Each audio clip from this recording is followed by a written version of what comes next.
Teddy is with us in New York City. Hi, Teddy. How are you? Hey, Dave. How are you? Better than I deserve. What's up? Thank you for having me on the show again. I called you last year to get a little guidance in terms of my career and whatnot, especially financially. And just to kind of remind you, you told me to potentially hold off on my master's. I'm going to be pursuing that due to the fact that I just got engaged over the summer, and my fiance has one more year in the same school. So we're just going to finish up our degrees, her undergrad, me grad school, and then head to the beautiful state of Florida.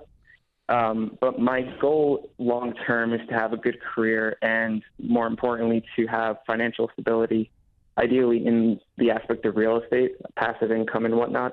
I have no real guidance in that regard, so I'd love to get your take on it. What's your master's in? Mechanical engineering. And what career are you pursuing after this? Mechanical engineering. Okay. Do you have a job already lined up? I had a couple for this year, but like I said, I decided to just get my master's. It just didn't seem reasonable to take a job for 1 year and then head to a different state. Okay. In addition to that, my master's degree only costs less than $14,000 for the whole program, and I'm currently debt-free as well. So it's something that I can reasonably pay off while I'm in school. That's awesome. How did you pay for your education? Predominantly through scholarships and some financial aid. I'm in New York, so there's a lot of that. Yeah. That's awesome. I'm all for you buying some real estate. But when idiots on the internet say real estate is passive income, that means they've never owned any.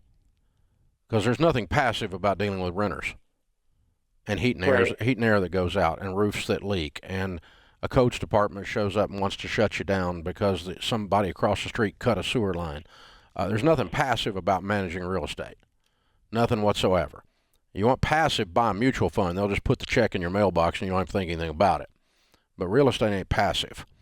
It's very active. Even if you're managing the managing company, they've still got to call you and approve the $8,400 new heating and air system that blew up.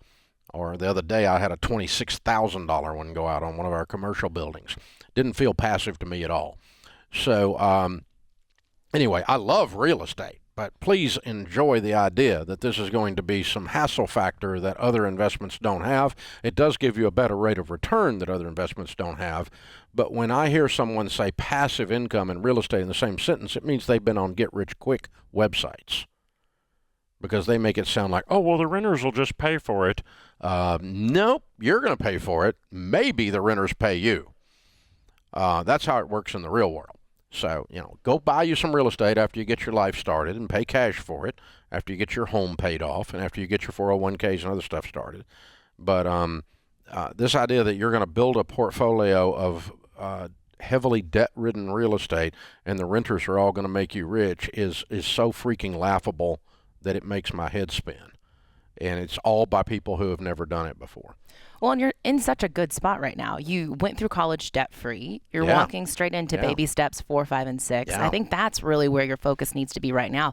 Real estate can happen someday, but focus on retirement starting out and get that primary residence in place and pay that off. Once you get to that spot, then we can start talking about really investing in real estate for profit. But you've got some very clear steps ahead. And if you do that right, you're going to really, especially at the age you're at right now, set yourself up for success versus getting kind of lost in this get rich quick world that's so prevalent right now, like you said, on TikTok and Instagram. It's like very, very popular, but it's also really leading a lot of new grads down some crazy routes. Yeah, and sometimes people misunderstand my sarcasm or anger at that stuff, like it's because it disagrees with me. That's not it at all. I know what it's going to do to you.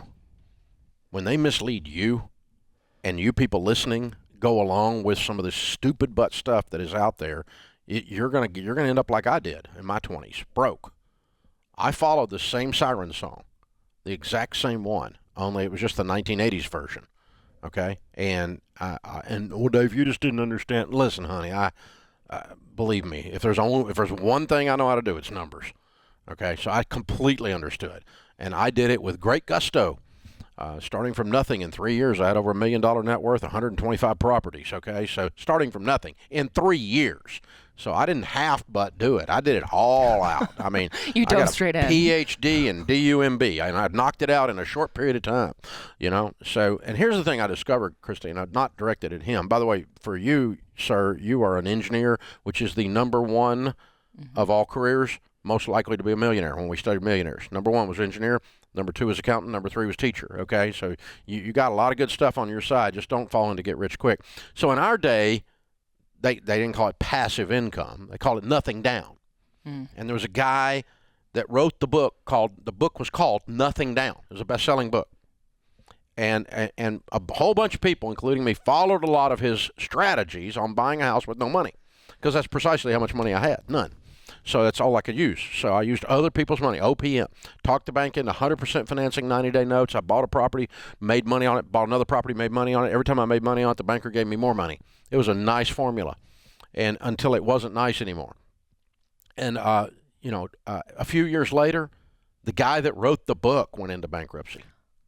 Ouch. I joined an investors group, a real estate investors group that were following this guy's. He put together groups in cities. They were following this guy's guidelines, and got to be friends with a bunch of guys. We would, one of us couldn't do a deal. We find a deal. We find somebody else to do the deal. We give it to one of our buddies, right? And we swapped it around. There was it was probably 60 people in that group that were doing this stuff actively. 10 years later, from the time we all started that, how many of them were still buying real estate and not broke? None. Nobody made it. Not one. I take that back. 2 guys made it, but the reason they made it was they woke up watching the rest of us go broke, and they turned a whole bunch of their properties, took the equities, and paid off the rest. They became debt-free, and they came out of it with about 30% of the property, but it was all debt-free instead of leveraged to their eyeballs. And they reverse engineered and got out with by the skin of their teeth. And I ran into one of those guys the other day. That was 30 years ago. He's still buying real estate, and he's still healthy. But he was one of the few smart enough to look at the rest of us and going, these fools are all going broke doing the same thing. And I was one of those fools. So, but you find people that get rich in real estate, they're not ones that leverage up to their eyeballs. It's hard to find somebody who follows this passive income crap and 10 years later is not broke. It's very difficult to find 10 years later a real estate investor that follows that plan. They're very rare. They're unicorns. But you can still invest in real estate with cash. Pay cash for it. I mean, cash for it. Look at you now. I own a bunch of real estate, but just pay cash for it and grow slower, and don't try to go follow all this mind-numbing get-rich-quick stuff.